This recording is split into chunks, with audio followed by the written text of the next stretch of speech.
Yeah, I know what's going to happen. What have you got about the Tesco's? Puff pastry. What's that? Puff pastry. Are you going to get on the buzz and get your book? Mark, you're a terribly funny man, and for the next 60 seconds, you're going to be talking about the Tomorrow People. Ugh. Don't recall ever seeing it. Blake Seven. Yeah, started off very kind of dark and very kind of dystopian, futuristic drama series, and then ended up going a bit camp. 60 seconds. Where did you see it? Did you watch it on broadcast? On the television. How much did you enjoy it? I quite liked it. Is this an interview? This is supposed to be on the spot. Are we doing an interview? I remember the very last episode, and you've got Avon, and he goes, have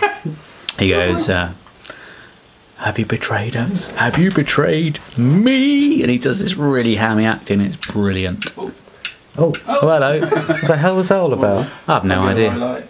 Oh, don't worry about You need it. to press the light switch. You've still got a good 10 seconds or so to talk about Blake Seven. Gan was rubbish. Gan was only in it for what, 5 episodes? Yeah. Have I just spoiled it for people who've never seen it? No. If they've not seen it by But now, who there were cares? some very nice ladies. Okay. Just put spoilers on at the front. Right, we'll call that 60 seconds. Right, now you have to choose a topic for Simon. We're going to go round in a circle twice. Oh no. Non-Doctor Who. It can be a book, a film, a person, a television series. Just pick something that he's likely to know about and can talk about for 60 seconds. Simon, for the next 60 seconds, I'd like you to expound on electronic music. Electronic music. I adore electronic music. That was lucky, wasn't it? Yeah. Stop there. No, I like the kind of irony that people think it's cold and emotionless, but I actually think it's one of the most emotional types of music there is. Purely because it's such an organic process to making electronic music. I've loved it ever since I've heard Kraftwerk and Jean-Michel Jarre when I was very young. Don't be ashamed. No, not at all. I don't still like Jean-Michel Jarre, but Kraftwerk I still absolutely adore. And I also remember a vinyl album, when I was a kid called Electric Coconut, and it was all done on the Moog synthesizer. So that... What's funny about Moog synthesizer? Electric Coconut. Electric Coconut, yeah. I mean, it was naff. It had stuff like Popcorn and what have you on it. But, you know, and then you had stuff like Giorgio Moroder working on Donna Summer, and then I was absolutely hooked. Giorgio Moroder working on Donna Summer. Love the way you Strangely phrased enough, that. there was an album released a few years back by a Senor Coconut who did Kraftwerk Yes. covers in Calypso Yes. style. Yeah? I've heard that. Right, you've had your minute. Now, you hold the camera on Lee, and you Okay. pick a subject for him. We're going round in a circle. We'll see if we can get round twice. This is horrible. Rightly. Choose with JR. Let me think. Anything. TV series, film, book, author, director, anything. Just a person or a thing that Lee's likely to come know up with about. that. 60 seconds. Christ, how difficult can it be? Talk about Quatermass. Quatermass, Nigel Neal wrote Quatermass, 1953, I think it was on telly, and it was an absolute shockwave to the nation. They absolutely loved it. My dad watched it, and he was forever telling me about how creepy and amazing this series was, and Doctor Who wasn't a patch on Quatermass, but he watched Doctor Who as well. Love Quatermass. I love the influence it's had on science fiction and Doctor Who, of course, with John Pertwee's era, very much so, and the remake in 79, which I think is the real kind of last stab at Quatermass, was alright, and they did 2 versions. They did an extremely long episodic version, 6 episodes long, I think, or four, thank you, and then he did an Americanized, but for the American audience, where they cut it into a film of 90 minutes, and actually both are very, very good, and go and check them out. They're both available in the same box set. They are indeed. Thank you, JR. 10 seconds, keep going. 10 seconds. At Bernard Quatermass, I think, I can't remember the original actor, but he was definitely the best one. Was that Andre Morel, the first one, or am I thinking I movies? can't remember. I'm thinking movies. Oh, Quatermass the Pit, the movie was also very good. Right, hand Lee the camera, and you can choose a topic for me for 60 seconds. Right. Creep me out, the John Mills version. Eh? Really creep me out, the John Mills version. I found the John Mills version very, Ooh. very creepy. Yeah. Okay, Sapphire and Steel. You have to pick something I know. You don't know about Sapphire and Steel? Well, I know about Sapphire and Steel. Okay. Stanley Kubrick. Oh, Stanley 1 minute. Kubrick. Oh, Stanley Kubrick. I love Stanley Kubrick. And what I love most about Stanley Kubrick is that, unlike other filmmakers, every single frame of a Stanley Kubrick movie has a reason to be there. He doesn't do anything without thinking it through. Not just how he's going to get what he wants onto the screen, but what the consequences of every single action are. And if you go through the stories in his script, although they're always based on novels or novellas, books, they're always based on something. He hardly ever does a script that's completely out of nowhere, based on nothing. But whatever he does, he thinks through every single decision that every single character makes in order to get to the next scene and make the whole thing make perfect sense. They're not like anybody else's movies, and they're not ever going to be like anybody else's movies. He was a genius, probably, but he was completely unique, and I don't think it's possible for me to feel the same way about anybody else's films as I do about his. Eyes Wide Shut. No, Steve, I still think the same about that. It's a tale of sexual deviance. That was actually very good. Mark, you've got 60 seconds to talk about Blade Runner. Oh, fantastic film. Really love the soundtrack. I'm trying to remember who did that now. Oh, it's Vangelis, wasn't it? Yeah. Awesome. Lee's pulling faces because he doesn't. No, it's your like little it. awesome. Awesome. Talked about electronic music before. It's a really, really good soundtrack. I really like it. I really like the style of it. It's very noir, as Lee would say. Yeah. And the design of it is beautiful to look at.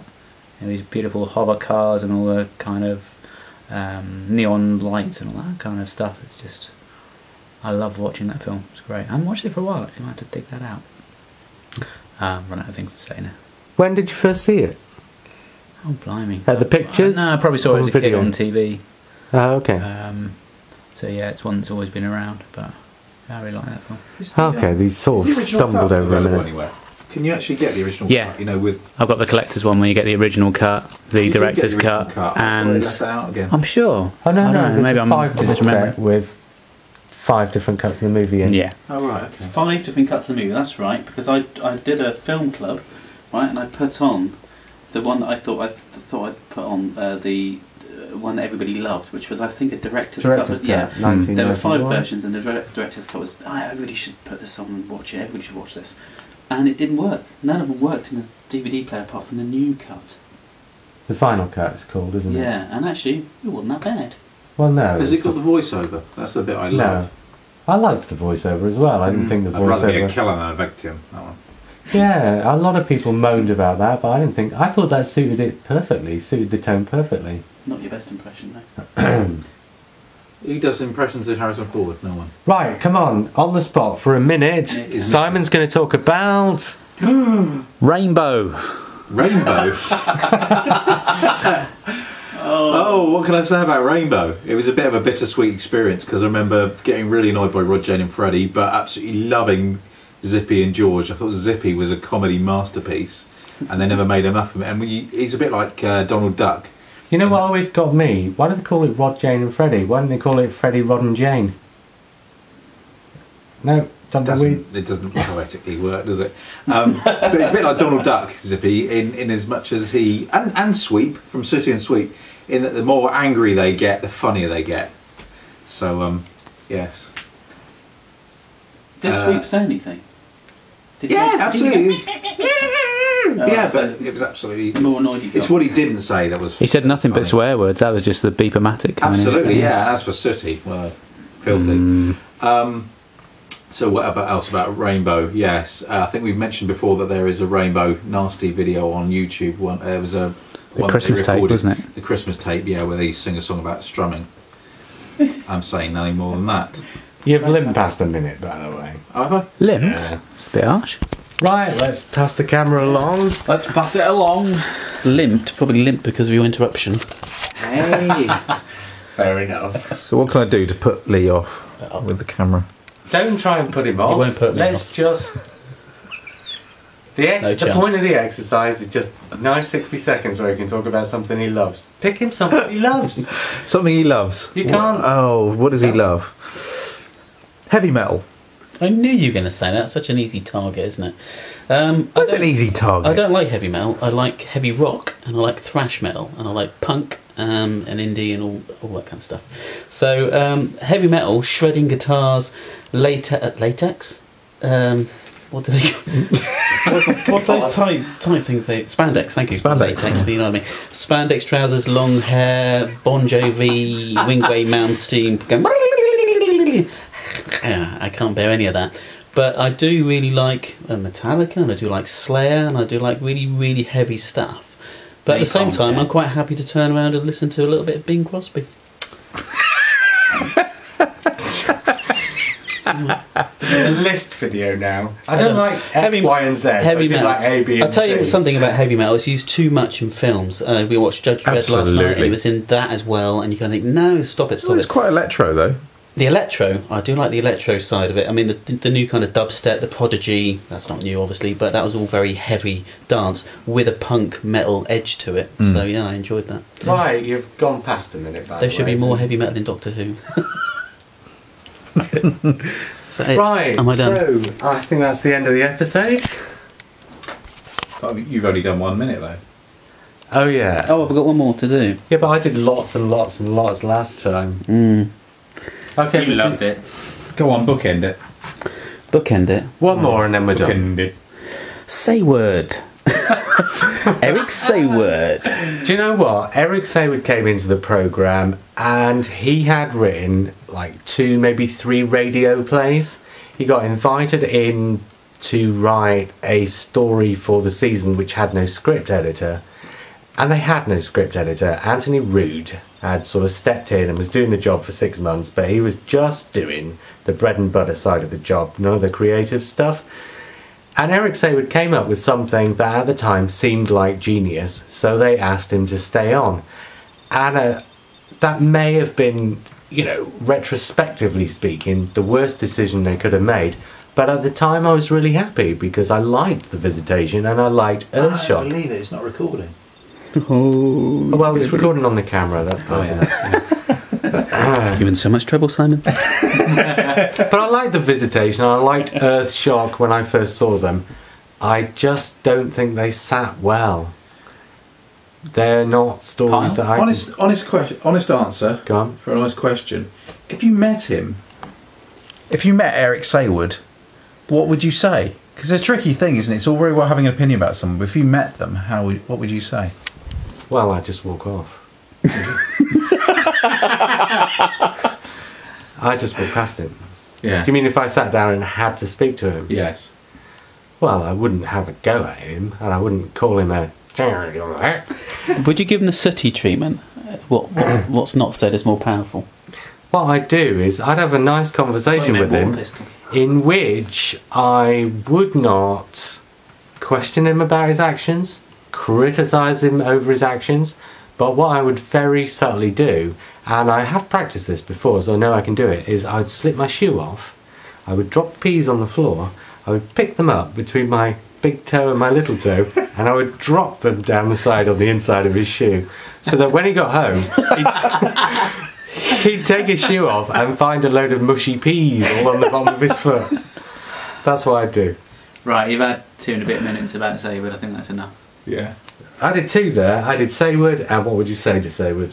And mushy peas. That's a song, isn't it? What would you say to Sayward? Nothing, I put mushy peas in his shoes. That's what I'd say to Sayward. And then his socks would be no use.